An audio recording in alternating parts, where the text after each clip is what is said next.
Okay, so we're talking about the birth of Rome, the birth of the Romans. We're moving on from the Greeks to the Romans now. So the birth of Rome, we're looking at a period from 754. That'll be the year that they claim Rome was founded. It's very debatable, but it seems very specific. And then we'll be taking this to 31 BC.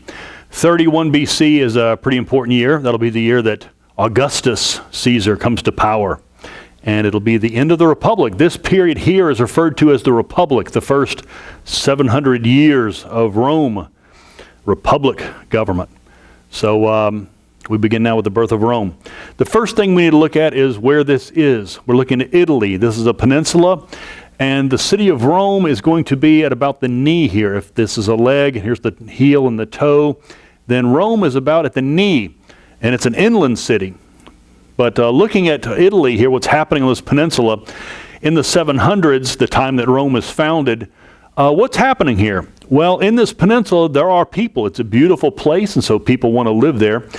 Where the civilized people are is just in a little bit of an area. In the south, the civilized people are going to be here in the toe and the heel, and in Sicily.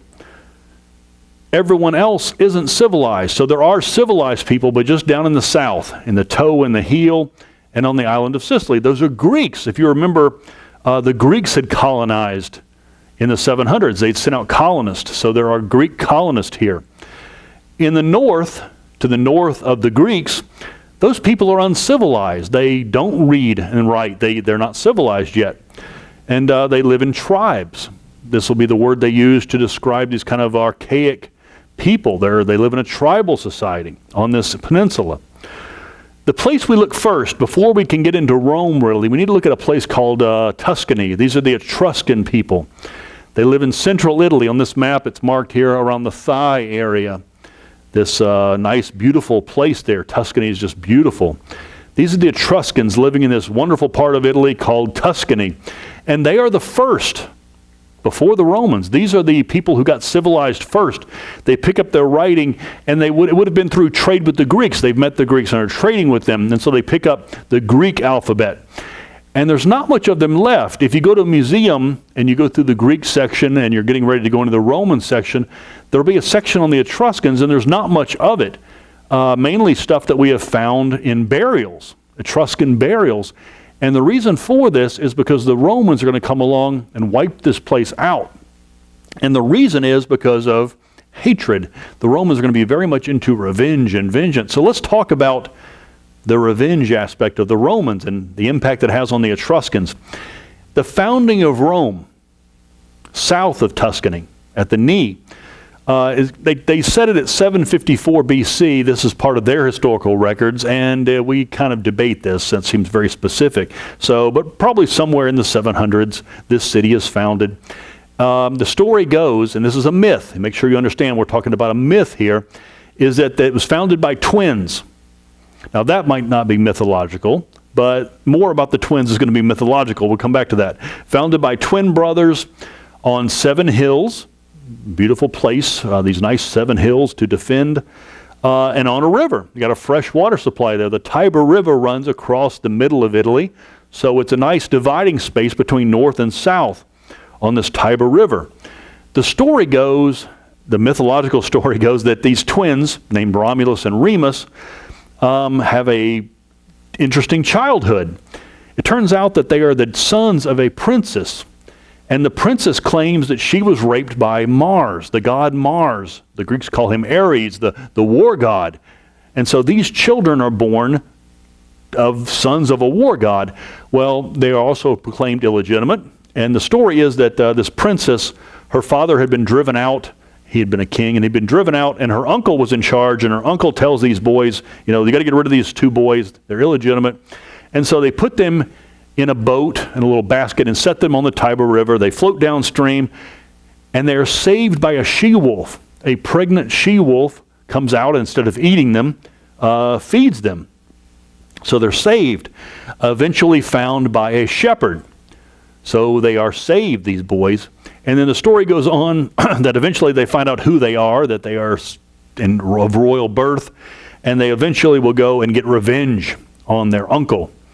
Again, the story is kind of important here because who are the founders of your city? If you are a Roman, you are the sons of the war god. You are descendants from Mars. Your descendants, your ancestors were raised on wolf's milk, and they seek revenge for wrongdoing. This will set who these people are, that they are sons of the war god, that they have wolf's blood in their veins, that they will seek revenge if they are wronged. This is the symbol of their city. It shows how important this story is to them. We view it as a myth and how silly, but they take it seriously.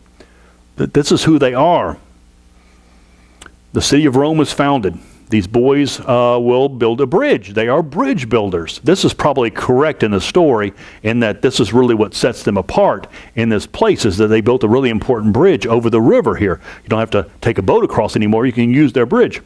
And of course, they weren't doing it just for kicks. They were going to charge money. The Romans like money. And the city grows. People begin to come there, and they drain the swamps around the 7 hills, keep the river in its banks, and have a bridge, and people come here. The city grows. They have a good founding fathers and a prosperous city. And this establishes the Roman virtues. If you look at their history and their story, this kind of sets what it is to be Roman. Not only are you the son of a war god, but more about your city. You got to work hard here. This is going to be a hard scrabble life. You got to, make a living somehow. And the Romans seem to like order. They're very orderly people in a world of chaos. Again, we're talking about barbarians here. In a world of chaos, this is a place of order. And then farming. They are going to be farmers. You're going to have to farm this area around these 7 hills and have big families. And a big loyalty to the family. A very strong dimension of the Romans is their big families and a loyalty to the family. As they begin to expand out of Rome, growing out of the city of Rome, the area they expand into is called Latium. And the people have their own unique language called Latin. So the city of Rome, successful, begins to expand outward.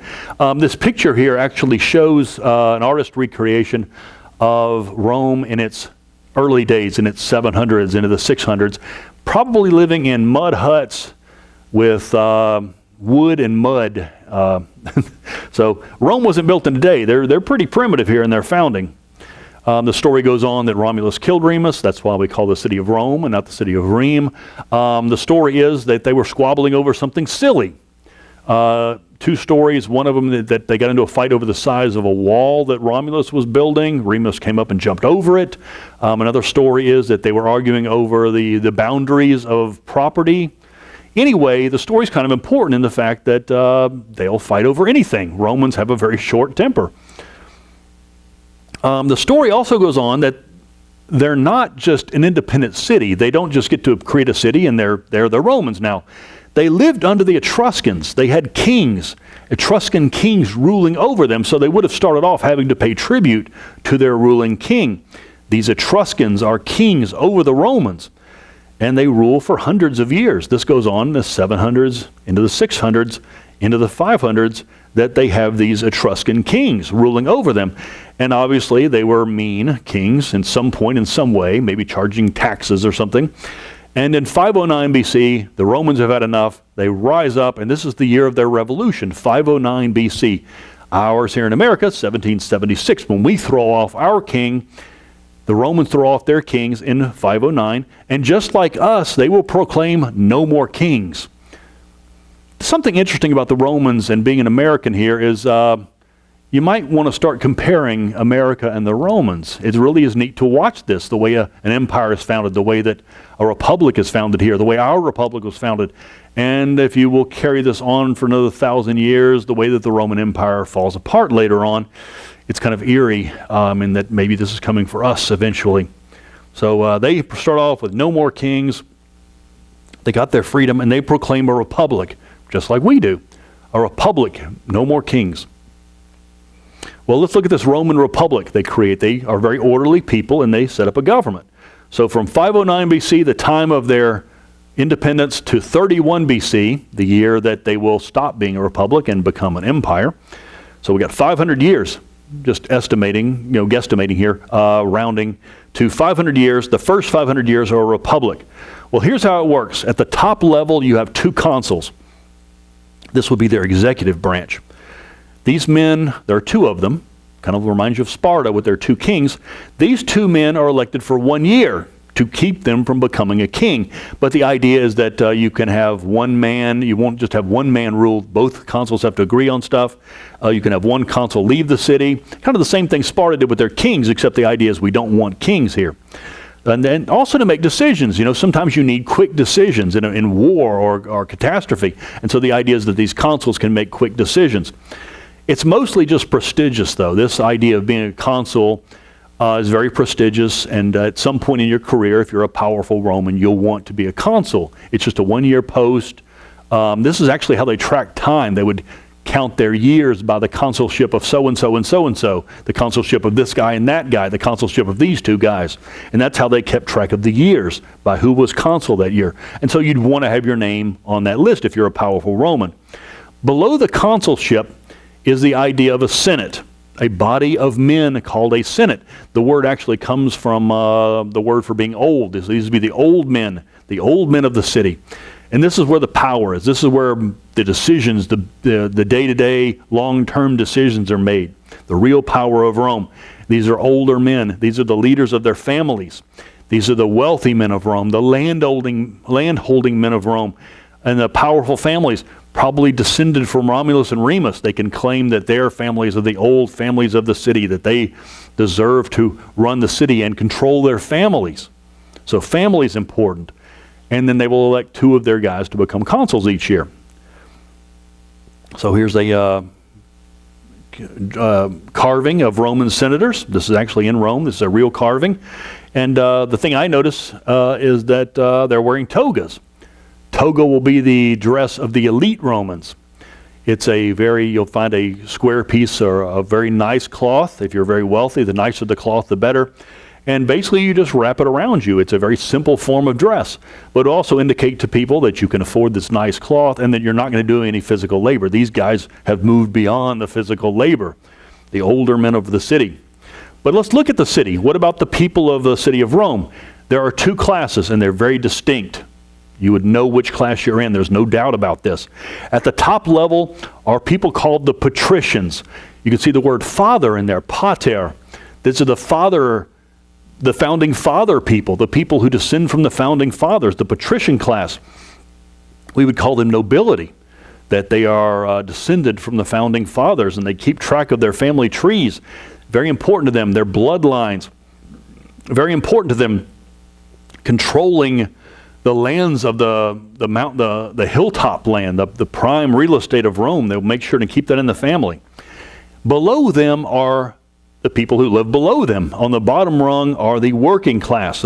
We call these plebeians, the plebs or the plebes, the people who are probably coming to the city after it's founded. You know, they're coming to a nice city to live, and they're welcomed, but as workers. You're going to come here and work for the patricians. Initially without land. In other words, you will live on a patrician's land and work for these nobles. So that's how the city starts off. And people come there. It's a nice place to be. The city's well run. The story of Rome is the rise of the plebeians. It's very similar to our story, the story of America, the rise of the common man. Same with the Romans, the rise of the plebeians. Initially, without land and without rights, segregated. The patricians live on top of the hills, the plebs live below them, and probably abused. The laws that there are simply just customs, and so there's nothing written down. These people, they don't have written law for the people. They just kind of live according to tradition or custom or whatever the patricians say the laws are. Eventually they lead to revolution. As they've created their republic, it doesn't take long for a revolution from below, these working class people beginning to resent the laws or lack of laws. By 450 BC, they're ready for revolution, and the patricians stop it before it starts, and they stop it by making laws. Patricians hear the complaints and issue laws, a written law, write the laws down. They write them down on the 12 tables. These will be 12 stone tablets. I'm not sure how big they are, but presented in the forum. Actually, so everyone can see them. In other words, the patricians hear your complaints, will write the laws down, so it's not just hearsay or custom, And they'll be in the forum where everyone can read them. Public law. And again, this sets the Romans. They are a people of law. Let's continue with the plebeians, though. What's their story? Now that they're successful, there's no revolution, but the patricians give you law. The idea is now that you face these tough laws. These 12 tables are not wonderful laws. It's not like everyone's equal now. It's that patricians are here and you are here. Very clearly what the laws are. So you start off facing tough laws, but over time, you can start working against these laws. Gradually gaining more rights. This is kind of like the story of America. You know, if you want your rights, you believe that you deserve equality, then there's ways to fight for this and ways to get legislation. The big event for the plebs is when they get a position called a tribune. The patricians finally grant them representation. The plebs will be able to meet, have elections, and elect this one guy. Actually, there's 10 of them. These representatives of the tribes. The plebs live in tribes. And of the 10 tribes of the plebs, you'll be able to elect one man, a tribune, to come, and he will go and sit in the Senate. This is a huge moment for Rome. The fact that it's not just the rich people doing their thing and the poor people doing their thing. Now we have a connection. The poor